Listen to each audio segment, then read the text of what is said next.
Once upon a time, I was that preteen who lied about their age on Neopets so I could hop into the roleplay forums and shamelessly roleplay edgy Pokemorph stories. I tried to make a guild for the people I roleplayed with the most, and in customizing the guild, I got kinda sorta familiar with HTML. Then when I was 14, the show Avatar came out. A kids show with mature themes and nuance, and world building unlike anything I'd seen before. It instantly became my new favorite series. By the time half of Book 1 was released, my homeschooled, unmonitored, privileged self eased my boredom by watching those few episodes over and over and over and over and over and over and over and over. It was at the point where I could pretty much summarize events before they happened, like Sungwon Cho here does with Peter Pan. Right here, he's gonna pull it up, right?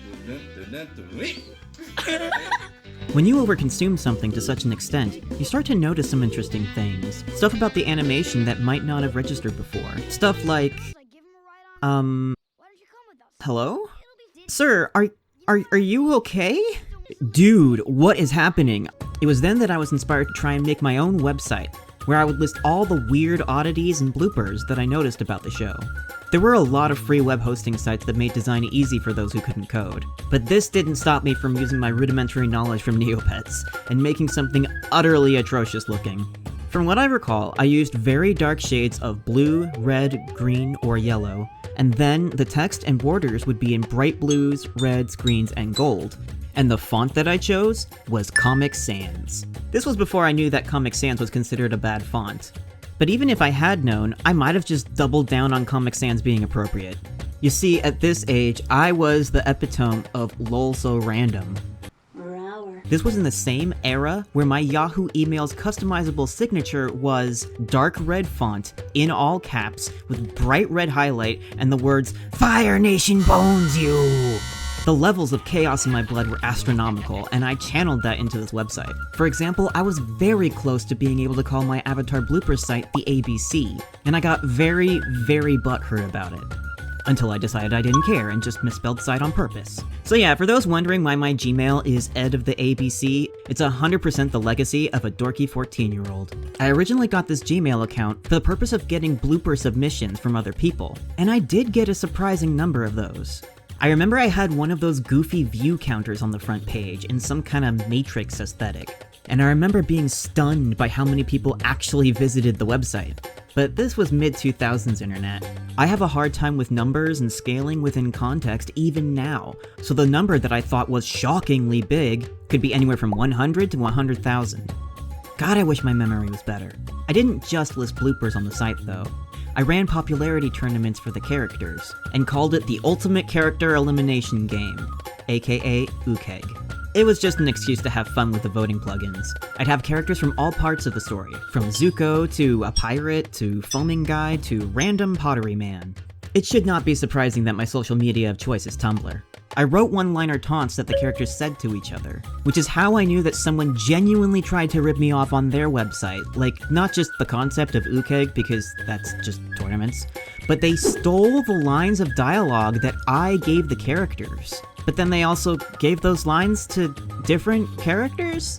I don't remember what the dialogue lines were specifically, but I remember my reaction. I got ridiculously angry. Not because they plagiarized me, but because attributing those lines to different characters made no sense. He would not say that!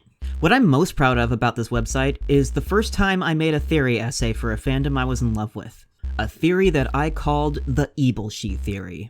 In a flashback to Zuko's first Agni Kai, Azula is on screen for a brief few seconds, but nobody knew who this was yet. This was literally her first appearance in the show.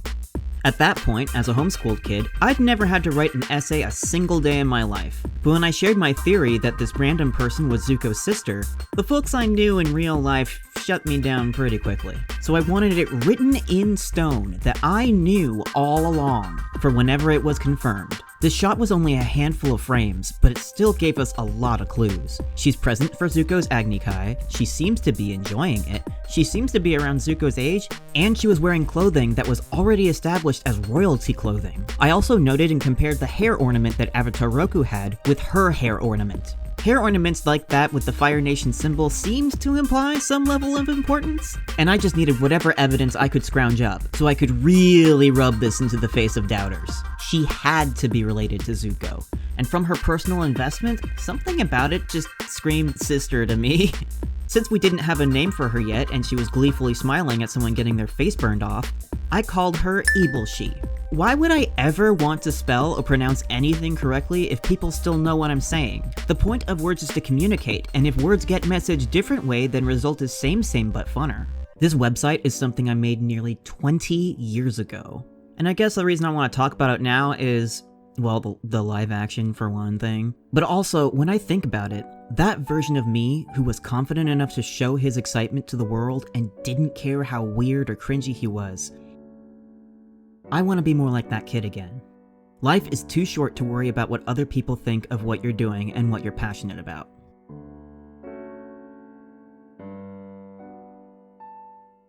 Anyway, when I was in my super hulog phase, Quiet.